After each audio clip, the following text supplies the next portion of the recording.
네, 트럼프 대통령의 방한 일정 속보 함께하고 계십니다. 저희가 뭐 두 분을 좀 보여드리려고 했었는데 다시 좀 더 관련된 이야기가 있어서 좀 짚어보고 마무리 짓도록 하겠습니다. 자, 문 대통령이 원래 청와대에서 만남을 갖는 거였는데 캠프 험프리스로 오신다고 그럽니다. 이 부분도 상당히 좀 의미가 있어 보입니다. 예.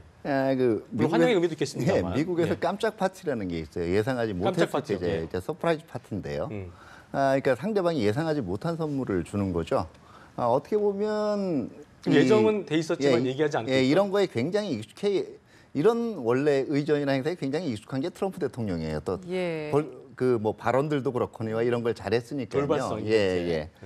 거꾸로 이제 거기에 맞는 아마 이 환대의 방법일 텐데 보통은 국빈 방문이라고 하더라도 일단은 이 청와대 인근에 왔을 때 거기서 영접을 하면은 이제 충분한 건데 그렇죠. 어떻게 보면 문 대통령께서 이제 아주 이 최대 호의를 보인 거죠. 그러니까 할 수 있는 모든 호의를 다 보인 거다. 그 손님을 맞이하기 위해서 이제 직접 평택으로 이동한 게 아마 이거 자체가 어떻게 보면 트럼프 대통령한테는 상당히 이 감사하게 빚어질 수가 있을 것 같아요. 왜냐하면은 보통 다른 정상들이 안 보이는 행보란 말이에요. 지금 이 아베 총리랑도 굉장히 이제 관계가 좋았다라고 얘기한 게 이런 얘기했거든요. 내가 임기 취임 이후에 달려가려고 그랬더니 터프가이 아베가 그냥 워싱턴으로 달려와 버렸다. 당선 발표나자마자.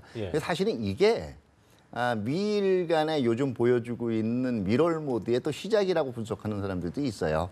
그만큼 미국도 정치가 제도화돼 있긴 하지만 미국 대통령의 개개인의 성향이라든가 자기들이 다른 나라에 대해서 가지고 있는 인식이 상당 부분 작용을 하고 있는데요. 제가 볼 땐 이건 상당히 긍정적으로 작용할 수가 있을 거예요. 그렇군요.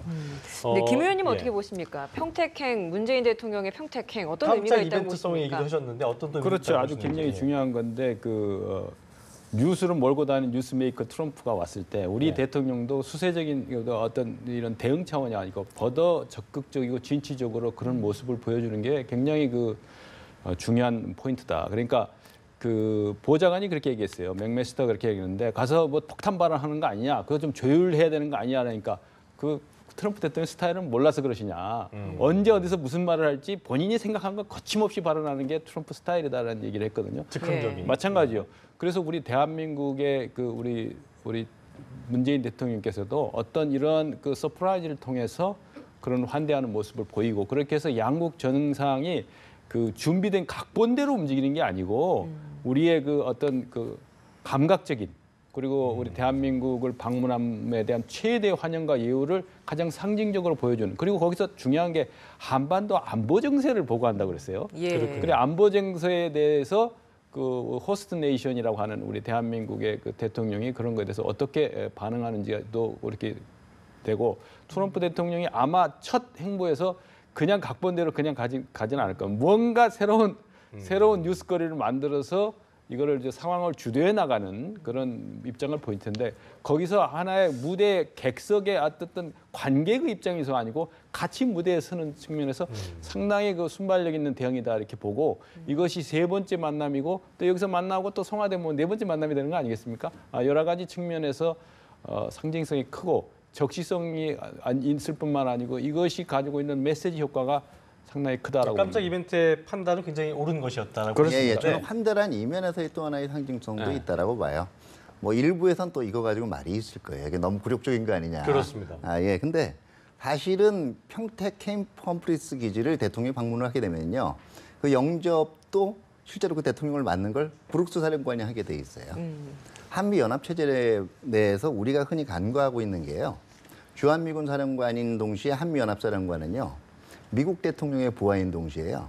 한국 대통령의 부하예요. 그게 바로 한미연합방위체제입니다. 그러니까 한미 동맹이 공고함의 어떤 극대화를 보여주는 그런 그렇죠. 의미가 있다고 볼 수 있겠네요. 네네.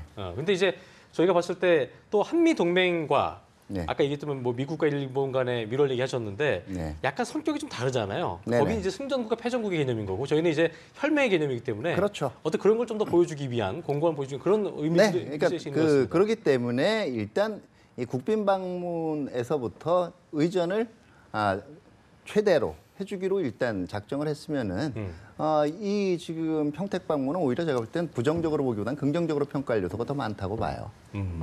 알겠습니다.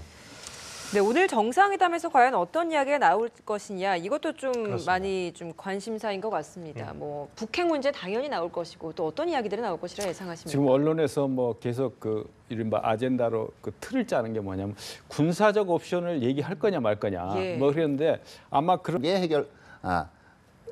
해결돼야 된다는데 원칙을 같이 하고 한국의 대북 정책에 대한 전면적인 그 정격적인 그다음에 전폭적인 지지를 표한다. 아마 이 정도가 나올 것 같고요. 예. 제가 보기에는 FTA라든가 나머지 세부적인 문제는 사실은 그 이후의 회담으로 넘어가게 될 가능성이 있어요. 그렇기 때문에 만약에 트럼프 성격상 예.